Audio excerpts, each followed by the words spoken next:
يا منزل الآيات والفرقان بيني وبينك حرمة القرآن اشرح به صدري لمعرفة الهدى واعصم به قلبي من الشيطان.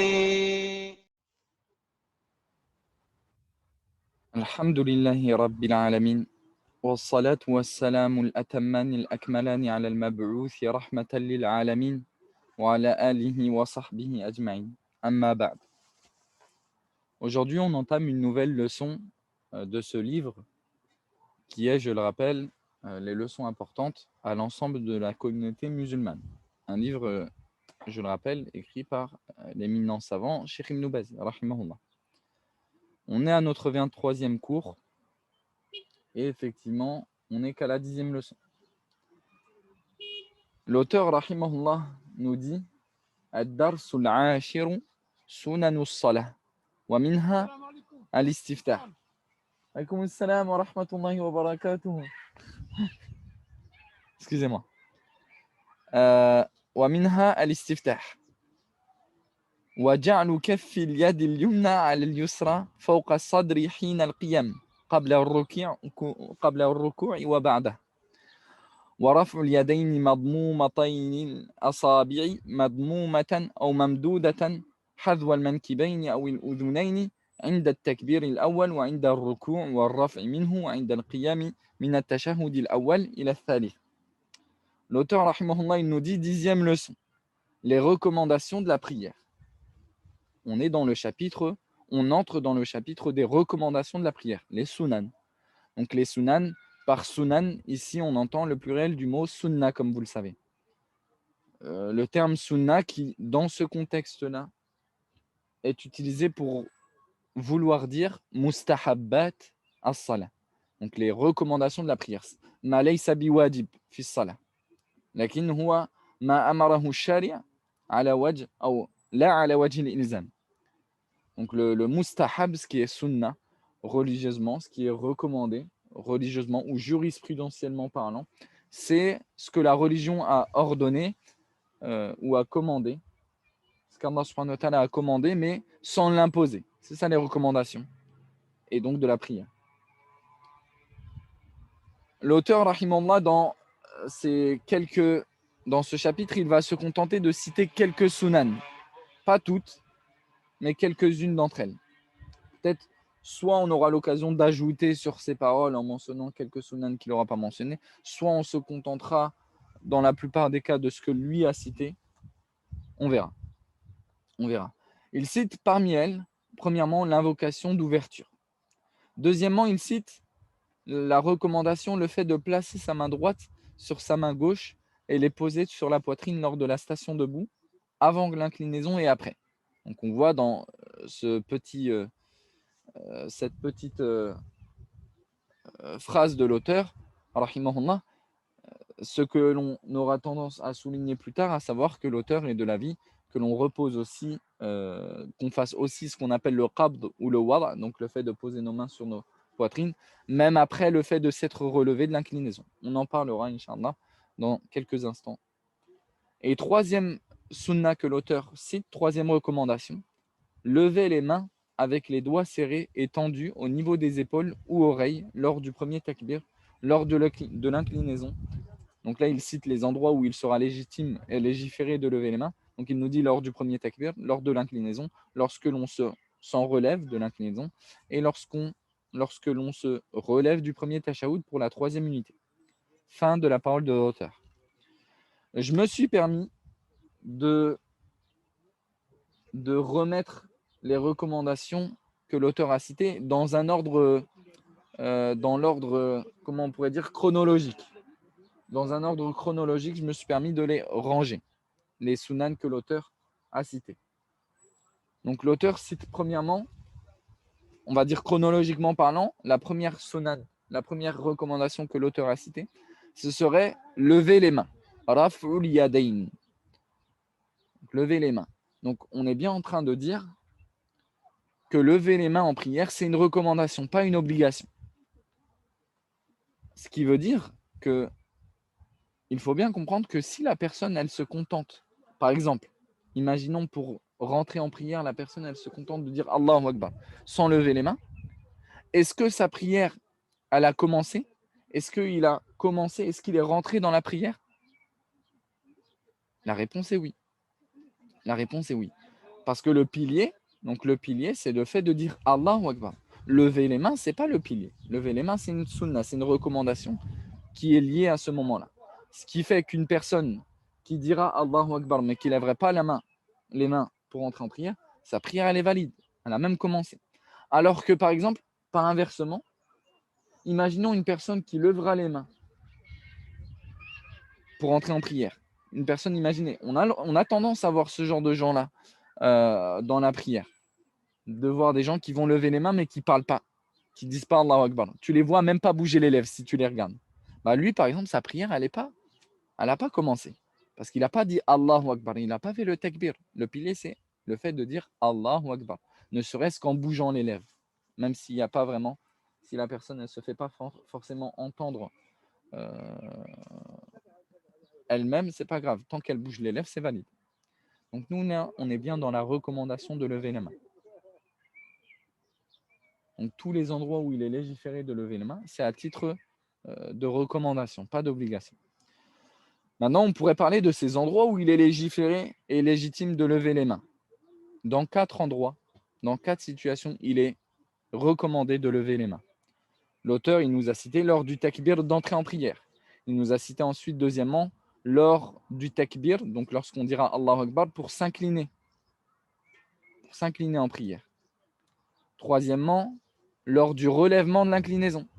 Il sera méritoire de lever les mains à tous ces endroits-là. Peut-être que si l'un d'entre vous, il veut mettre en lien, je crois, une vidéo qui a été traduite dans laquelle la personne, elle pourrait regarder et voir une démonstration physique de la prière du Cheikh Aziz Farhan, je crois. Si une personne peut glisser ce lien-là dans le chat, ça peut être une bonne chose. Vous voyez au moins là-bas une description physique de la prière. Ok. Donc, ces 3 endroits, lors du premier takbir d'entrée en prière, lors du takbir pour aller s'incliner et lors du takbir lorsqu'on se relève. Enfin, quand on se relève, ce n'est pas vraiment le takbir qui est légiféré à ce moment-là, c'est plutôt le tasmi'a, le fait de dire Sami Allahu liman hamid. C'est quoi les preuves de ces 3 endroits-là sur les 4? C'est le hadith de Abdallah ibn Omar, dans lequel il nous dit رأيت رسول الله صلى الله عليه وسلم إذا قام في الصلاة رفع يديه حتى يكون حذو منكبيه وكان يفعل ذلك حين يكبر للركوع هذا الموضوع الثاني ويفعل ذلك إذا رفع رأسه من الركوع هذا الموضوع الثالث. Ibn Omar, il nous dit, j'ai vu le messager d'Allah sallallahu alayhi wa sallam lorsqu'il désirait prier, lever ses mains au niveau de ses épaules. Ah, voici le premier endroit. Lorsque le prophète désirait commencer la prière. Il levait ses mains et en plus on a même l'indication jusqu'à où. Réponse à une question que l'on va se poser juste après. Il faisait aussi cela lorsqu'il prononçait le takbir pour s'incliner. Voilà la preuve du deuxième endroit, lorsque l'on désire s'incliner, pour aller en inclinaison. Quand il relevait sa tête de l'inclinaison aussi, lorsqu'il se relevait de l'inclinaison et qu'il disait Sami Allahu liman hamida, il levait les mains. Le 4e endroit, à savoir lorsque l'on se relève du premier tashahoud pour commencer la 3e, comprenez bien donc à quel moment il est légiféré ce levage de main lorsqu'on se relève du premier tashahoud. Sous-entendu pour une prière qui en a plus qu'un tashahoud, bien entendu. Donc lorsque la personne, dans une prière à 2 tashahoud, elle se relève pour aller à la 3e unité, il est légiféré et même méritoire, recommandé, que la personne lève ses mains à ce moment-là. Après, où, à ce moment-là, certains savants, ils disent, à quel moment? Donc certains savants, ils disent, pour ce takbir-là, ils te disent, c'est soit lorsque tu es en bas, donc toujours en position assise, que la personne lève les mains avant de se relever, soit lorsque tu es en position haute. Les 2 choses, elles sont plus ou moins acceptables. Donc la preuve de ce 4e levage de main, elle est où? C'est ça qui nous intéresse. Nous, on aime bien, lorsqu'on affirme quelque chose, pouvoir au maximum affirmer cela par une base religieuse, que ce soit par une preuve ou alors une justification acceptable. C'est quoi la preuve à ce levage de main-là? Parce qu'il n'est pas mentionné dans le premier hadith. Donc d'où tu nous sors ça, Islam? Très bonne question. ce que Nafi', donc l'élève de Abdallah ibn Omar, nous rapporte d'Ibn Omar. Il nous dit Kana ibn Omar, إذا دخل في الصلاة كبر ورفع يديه وإذا ركع رفع يديه وإذا قال سمع الله لمن حمده رفع يديه وإذا قام من الركعتين رفع يديه. Donc Nafi', l'élève d'Ibn Omar, ce tabi'i, ce suiveur-là, mort en 117 de l'Hégire, il nous dit, lorsque Ibn Omar rentrait en prière, il prononçait le takbir et levait les mains. Ok, ça reprend un petit peu ce qu'on a vu dans le hadith clairement affilié au prophète sallallahu alayhi wa sallam. Lorsqu'il s'inclinait, il levait les mains aussi. Chose aussi vue et mentionnée, soulignée dans le hadith affilié explicitement au prophète sallallahu alayhi wa sallam. Lorsqu'il disait Sami Allahu liman hamida, il les levait encore. Ok, déjà vu. Et lorsqu'il se levait après 2 unités de prière, il levait les mains aussi. Ok, mais quelqu'un pourrait nous dire, mais Islam, ça c'est le geste de Abdallah ibn Omar. C'est le geste de Abdallah ibn Omar, donc ça serait, pour ceux qui suivent les cours des sciences du hadith, ça serait mawqouf ala ibn Omar. Ça serait arrêté, ça serait quelque chose d'attribué à Ibn Omar. En quoi c'est une preuve?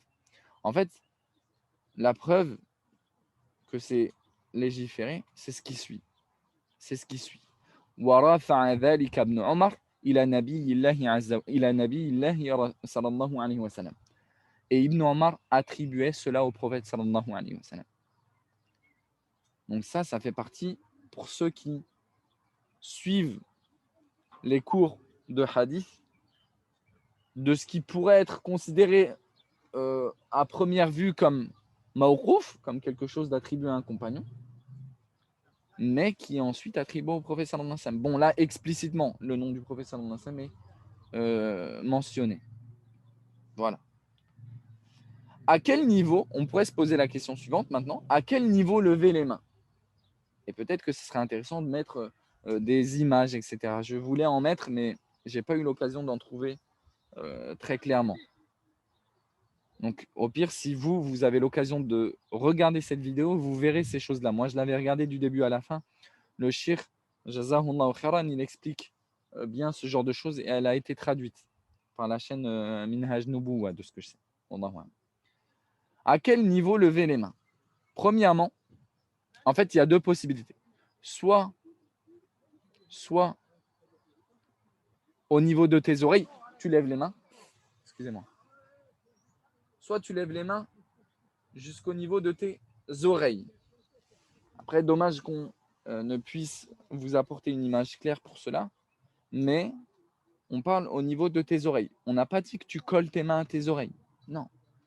Tu mets tes mains au niveau de tes oreilles, à la même hauteur que tes oreilles.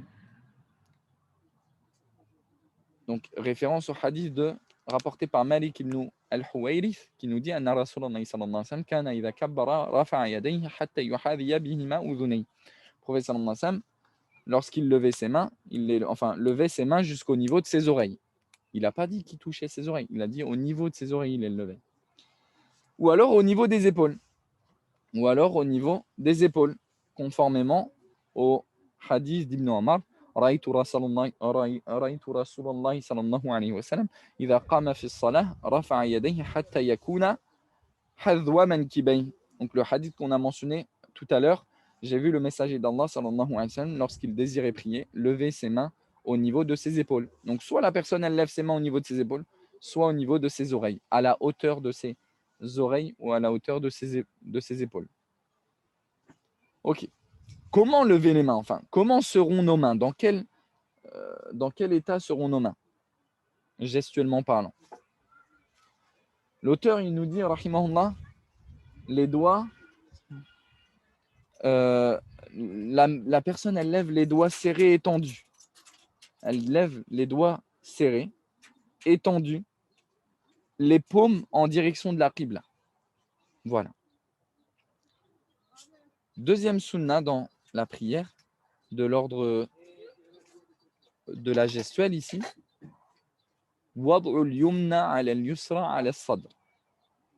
Donc placer sa main droite sur la main gauche sur la poitrine. Et ça, c'est une recommandation selon la grande majorité des savants. C'est une recommandation chez la grande majorité des savants, que ce soit les Hanafites, comme je vous l'ai inscrit ici, les Shafi'iyya, les Hanabila et même un avis chez les Malikiya. D'où c'est tiré, d'où cette sunna elle est tirée, parce que nous on aime bien, encore une fois, je le répète, lorsqu'on avance quelque chose, l'appuyer par sa preuve. Donc c'est dans le hadith rapporté par Sahl ibn Sa'd, il nous dit كان الناس يؤمرون أن يضع الرجل اليد اليمنى على ذراعه اليسرى في الصلاة. Il nous dit, on ordonnait aux gens qu'ils placent leur main droite sur leur bras gauche en prière. On ordonnait aux gens. Qui ordonnait aux gens? On pourrait se poser cette question. Qui ordonnait aux gens? Il était ordonné aux gens. Le prophète sallallahu alayhi wa sallam, il ordonnait aux gens de faire cela. Et ça fait partie, pour ceux qui suivent encore une fois les cours dans le hadith, de ce qu'on appelle al-marfu' hukman. Alladhi jaa bi sirat kunna nu'mar ou kunna nunha. Dans ces formules-là, on nous ordonnait, on nous interdisait, etc. etc. Lorsqu'un compagnon dit ça, à la base, c'est qu'il veut dire, il veut souligner que c'est le prophète sallallahu alayhi wa sallam qui ordonnait ou qui interdisait cela. Mais c'est aussi appuyé par un autre hadith du prophète sallallahu alayhi wa sallam, dans lequel il nous dit Inna ma'ashara al-anbiya umirna bi ta'jili fitrina wa ta'khiri suhurina wa wad'i aymanina ala shama'ilina fi as-salah. Le prophète sallallahu alayhi wa sallam, il dit nous, les prophètes, on nous a ordonné de précipiter notre rupture du jeûne, de retarder notre prise du sahur. Vous vous souvenez ce repas-là que l'on prenait donc pendant la Ramadan, donc juste avant le Fajr, et de placer nos mains droites sur nos mains gauches en prière. Donc voilà ce qui nous intéresse, enfin le shahid, ce qui était à prouver par ce hadith-là. Placer nos mains droites sur nos mains gauches en prière. Ok. Où les poser? Quelqu'un pourrait dire, ok, j'ai compris, on pose la main droite sur la main gauche en prière. Mais où exactement sur mon buste? Est-ce que sur la zone pectorale? Est-ce que juste en dessous, mais toujours au-dessus du nombril? Ou alors en dessous du nombril? Eh bien, il faut savoir que certains savants ont vu que toutes ces choses peuvent être faites et sont acceptées. On sait que certaines écoles ont privilégié telle chose, certaines écoles ont privilégié telle chose. Mais de manière générale, on a des savants qui ont une parole assez intéressante qui est celle de dire que toutes ces choses peuvent être faites et sont acceptées. Que tu places tes mains, on va dire que que tu prennes tes mains et que tu les poses sur la zone, on va dire, pectorale ou juste en dessous ou en dessous du nombril, ces choses-là, elles sont acceptables. D'où la parole de At-Tirmidhi, rahimahullah, dans son Jamia, dans son recueil, il nous dira وَرَأَ بَعْضُهُمْ أَنْ يَضَعَهُمَا فَوْقَ السُّرَّةِ وَرَأَ بَعْضُهُمْ أَنْ يَضَعَهُمَا تَحْتَ السُّرَّةِ وَكُلُّ ذَلِكَ وَاسِعٌ عِنْدَهُمْ عِنْدَ الْعُلَمَاءِ. Il nous dit certains savants ont vu que l'on met les mains au-dessus du nombril, d'autres en dessous, et toutes ces choses sont possibles pour eux. Donc même Tirmidhi, il est de cet avis-là, de dire plus ou moins que toutes ces choses-là, elles sont rapportées. On n'a pas vraiment de texte très clair. Effectivement, on a le hadith, vous me direz, de Wa'il ibn Hujr, rapporté par Ibn Khuzayma, dans lequel il est spécifié très clairement à al-sadr, que le prophète y mettait sur sa poitrine. Mais sur cet ajout-là, certains savants, ils voient qu'il y a une forme d'irrégularité pour ceux qui suivent les cours du hadith. Ok. Le plus proche, on pourrait peut-être cependant appuyer le fait que le plus proche, ce serait de dire au-dessus du nombril. Peut-être un peu en dessous de la zone pectorale, mais au-dessus du nombril. D'où on pourrait dire ça? En fait, par rapport à un hadith, donc le hadith de Abu Wa'il qui est connu sans l'ajout que j'ai mentionné juste à l'instant, وَضَعَ يَدَهُ الْيُمْنَى عَلَى ظَهْرِ كَفَّيْهِ الْيُسْرَى وَالرُّسْغِ وَالسَّاعِدِ. Que le prophète sallallahu alayhi wa sallam, il a placé sa main droite sur le dos de sa main gauche et sur donc il a placé sa main droite sur son poignet gauche, et plus sur son avant-bras. Donc si la personne elle essaye de faire cette position-là, Cheikh Al-Albani il appuyait sur ce fait, il interpellait sur ce fait, et d'autres savants aussi, bien sûr avant lui, ils interpellaient. Si tu fais plus ou moins cette position-là, sans exagérer, tu te retrouves dans une façon assez confortable d'être au-dessus du nombril, légèrement au-dessus du nombril. Ah, voilà, dans tous les cas, toutes ces choses-là, elles sont acceptables. Et aussi, on a pu aussi cet avis, entre guillemets, que le préférable, ce serait peut-être au-dessus du nombril, par rapport au hadith de Sahl ibn Sa'd, dans lequel il nous dit « Kana an-nas yu'marun an yada'a ar-rajulu al-yada al-yumna ala dhira'ihi al-yusra fi as-salah » On ordonnait aux gens qu'ils placent leur main droite sur leur bras gauche en prière. Si tu agis de la sorte, tu vois que généralement, sans exagération, tu te retrouves au-dessus du nombril. Peut-être on fera une démonstration, je ne sais pas comment on s'organisera. Physique, soit avec des images, soit on fait en sorte de filmer que les gestes, etc. etc. On essaye de voir ça. Là, le problème, c'est que je suis en extérieur. Donc, vous m'excuserez pour aujourd'hui. Troisième sunna, et peut-être qu'on s'arrêtera sur celle-ci, l'invocation d'ouverture. Ce qu'on appelle dua al-istiftah. Une sunna chez la grande majorité des savants, chez les Hanafites, chez les Shafi'ites, chez les Hanabila. Chez la grande majorité, et ça ne fait pas unanimité, malgré que l'avis le plus juste, c'est qu'elle est bien méritoire, comme vous allez les voir, les hadiths du prophète sallallahu alayhi wa sallam à ce sujet, mais elle ne fait pas unanimité. Par exemple, certains savants, bon, clairement les Malikiyya, eux, ils ont vu qu'à la base, c'est pas légiféré. C'est pas, du moins, il faudrait commencer directement par Al-Fatiha. Et plus particulièrement par Alhamdulillahi Rabbil Alamin. Donc, il s'argumente un petit peu du même hadith duquel il s'est argumenté pour justifier qu'on ne prononce pas la basmala du tout. Donc, sur le fait que Anas, il nous dit Sallaytu khalfa an-nabi sallallahu alayhi wa sallam wa khalfa Abi Bakr wa Omar wa Abi Bakr wa Omar فلم يكونوا يستفتحون فكانوا يستفتحون صلاتهم بالحمد لله رب العالمين. Donc le hadith de Anas dans lequel il est dit j'ai prié derrière le prophète Sam, derrière Abu Bakr, derrière Omar, derrière Othman, et ils commençaient leur prière par Alhamdulillahi Rabbil Alamin. Du coup, Malik s'est accroché à ce qui est apparent de ce hadith-là, et en disant que ce qui est apparent de ce hadith-là, c'est que le prophète Sam, il commençait directement par la Fatiha. Et donc que cette invocation d'ouverture, elle ne serait pas méritoire, pas recommandée. Mais on va voir les textes juste après qui montrent explicitement qu'elle est méritoire. Notamment, par exemple, le hadith rapporté par Aïcha radiyallahu anha, dans lequel elle nous dit Kana Rasulullah sallallahu alayhi wa sallam, idha staftaha as-salah, qal subhanaka Allahumma wa bihamdik, wa tabarak asmuk, wa ta'ala jadduk, wa la ilaha ghayruk. Le prophète sallallahu alayhi wa sallam disait, lorsqu'il commençait la prière, subhanaka Allahumma wa bihamdik, wa tabarak asmuk, wa ta'ala jadduk, wa la ilaha ghayruk. C'est explicite que le prophète sallallahu alayhi wa sallam il disait ça avant donc la Fatiha même. Et il est rapporté d'autres formules. Il est rapporté d'autres formules que celle-ci. Certaines formules que je vous ai mises, par exemple, juste après. Donc, d'ailleurs, dans ce hadith-là, dans le hadith, avec cette invocation d'ouverture, il est plus qu'explicite que cette invocation-là. Bien sûr qu'elle a lieu entre le takbiratul ihram et entre al-qira'a. Donc, dans le hadith de Abu Huraira qui nous rapporte cette invocation-là d'ouverture, Abu Huraira, il nous dit qu'il priait derrière le prophète sallallahu alayhi wa sallam et il voyait que le prophète sallallahu alayhi wa sallam, il marquait une pause avant de commencer à réciter le Fatiha.